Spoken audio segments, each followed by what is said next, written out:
Well, guys, we'll get right into our training here.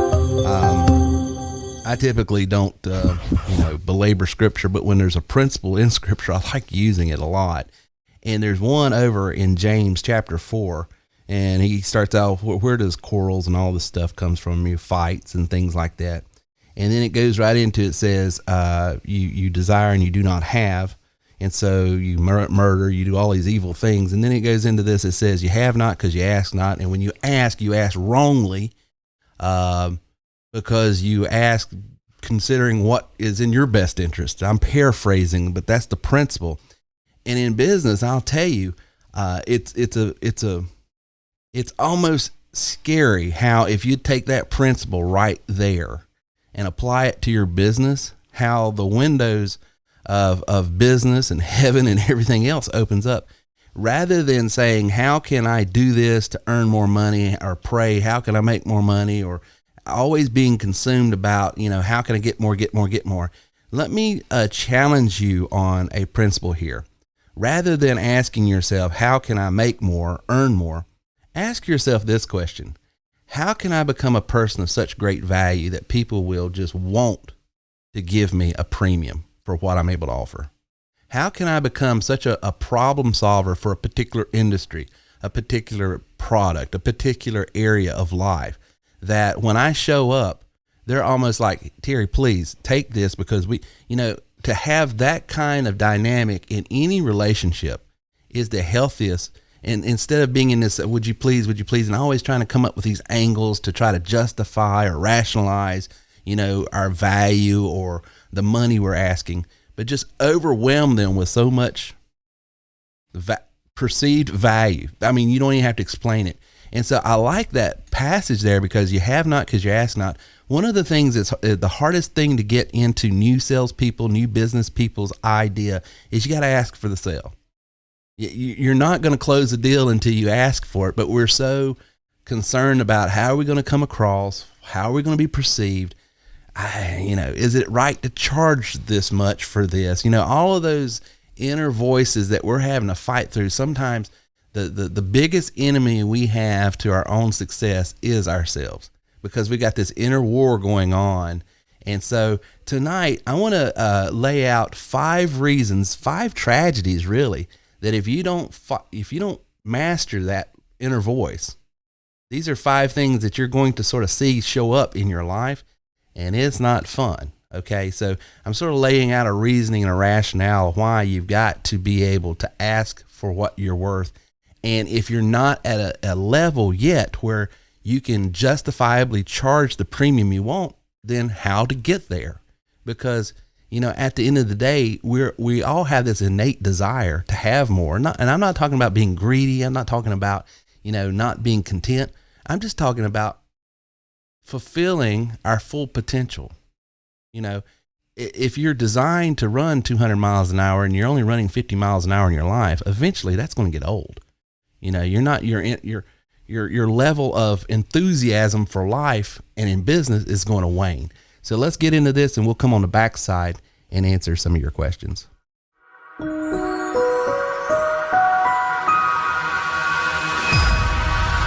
ask you a question real quick. Are you selling yourself short? I want to, in the next few moments, just give you 5 tragedies I have seen in my personal life and in coaching in over 11 and a half years that happens to all of us when we sell ourselves short. In a world filled with nonsense, sometimes the things you don't want to hear are actually the things you need to hear the most. The story of the human race is a story of men and women selling themselves short, settling for far less than they are truly capable of. The truth is, we're all meant to thrive. We came into this world with more talents and abilities than most of us ever use. Our potential is only drawn from us when we are focused on our strengths and embrace who we really are. As you grow, you realize most people are oblivious to the turmoil in our society and their lack of freedom. There is nothing worse than living a life somebody else has designed for you. The system is designed so the majority will fail, which is exactly what's going on. Enough is enough. So I want to give you 5 tragedies of living a mediocre life when you sell yourself short. Now, what does it mean to sell yourself short? Simply, it means to undervalue yourself, to underestimate or underappreciate the good qualities that you truly have. You've heard me say it many times if you've listened to my podcast, but you truly are worth more. See, you were born by, from, and for the purposes of greatness. You're not just some sort of cosmic accident because lightning struck a mud puddle and you crawled out billions of years later. You truly are worth more. But if you don't grab a hold of that reality, if you don't embrace that idea, then you're going to face 5 tragedies of selling yourself short. Number 1, you're going to have guaranteed regret. Number 2, you're going to have diminished creativity. Number 3, you're going to have minimal experiences.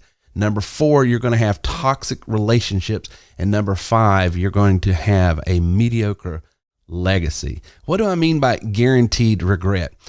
One of my heroes and people I listen to and subscribe to a lot is John Maxwell. And he said, the 2 most important days in a person's life are the day they were born and the day they find out why. The number 1 regret from people on their deathbed is that they settled for what others expected of them because they were never brave enough to pursue their own dreams. When they look back at their lives, when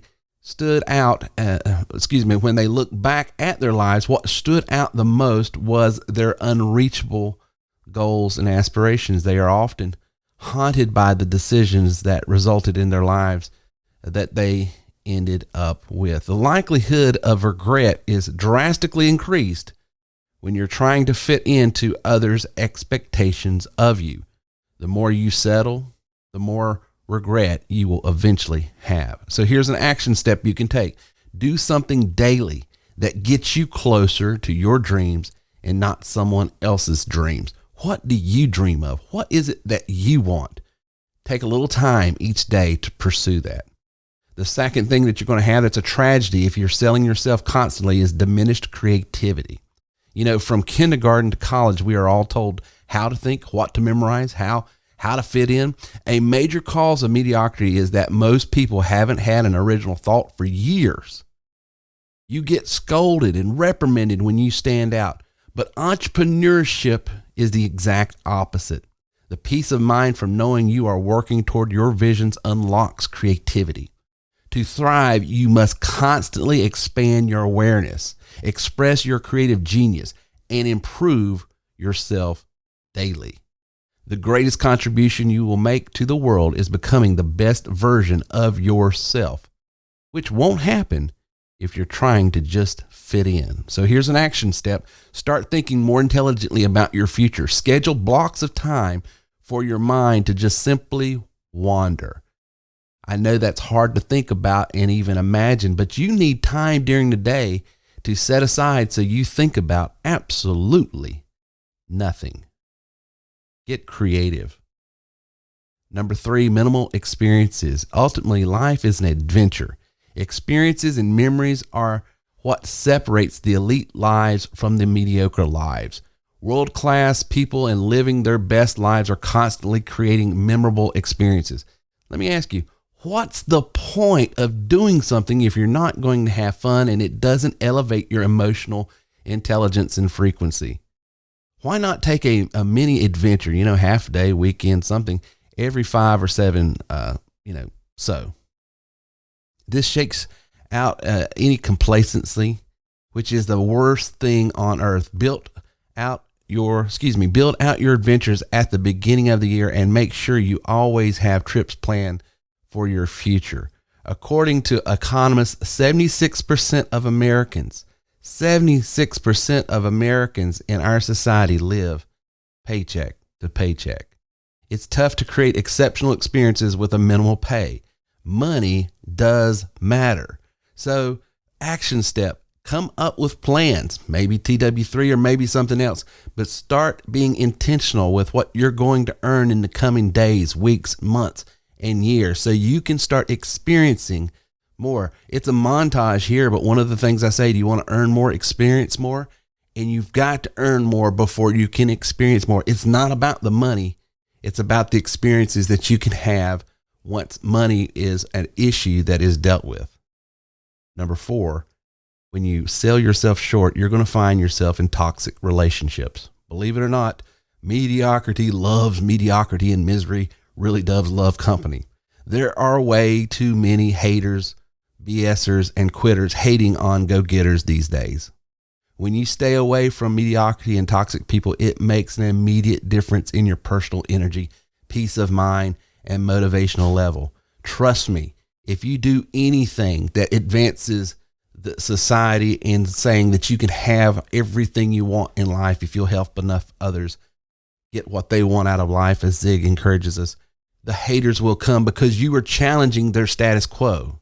See, if you can make it, if I can make it, if Sally, Sue, and Tom, and Jennifer, and everyone else can make it, then the pressure for them to think, why am I still here, mounts. And the only answer to that is just to hate on people that are dreaming more, doing more, experiencing more, and having more. Don't hang on to those who complain, moan, play victim, and continue settling for less than they are capable of. It's your job to make sure your past is brighter than your future, and the people you surround yourself with believe in you, encourage you, and raise your standards. You know, I heard Grant Cardone once say, if you still have all the same friends you had in high school, you probably haven't grown very much. Ooh. You see, who you once were can't be who you're going to be if you want to experience more. And some people don't want to see you grow. I hearken you back to the story of the crab. You know how to keep a crab in a pail? Simply put another crab in there with them and they'll pull each other down and neither one will ever get out. Sometimes the best way to improve and see your life grow is to get in a different room with different people. Here's an action step. Reevaluate the top 5 people you hang around the most and limit time to, or even get rid of in cases that it's necessary. But find yourself around more people that have 100% support of your vision, your dream, what you're about, and where you want to go. Mediocre Legacy, number 5, and finally, the wealthiest place on the planet is the cemetery because it's filled with brilliant ideas and potential, according to Tony Robbins. The worst of them all, you leave a trail of mediocrity behind you. You rarely see a legendary entrepreneur who had mediocre parents unless they found a great mentor along the way. At some point, you must realize it's not about you. It's about those you inspire, those you look up to and look up to you, and those counting on you and you are counting on. 71% of people hate what they do and are actively disengaged at work, according to studies. If you don't like what you do, even 1%, it's time to step up and make some changes. The more you settle, the more you regret. You only get this life once, so please don't spend it doing things you hate. You are creating your legacy with every text, every word, every tweet, every action you engage. So here is a step that you can do, an action step right now. Be a role model to those who look up to you.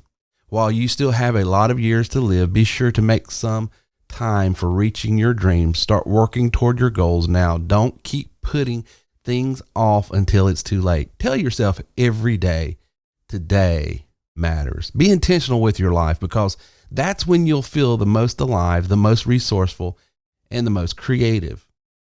The more you try to conform to society and others' expectations, the higher chance of regret and mediocrity you will have. You must consciously choose a new self-image and life.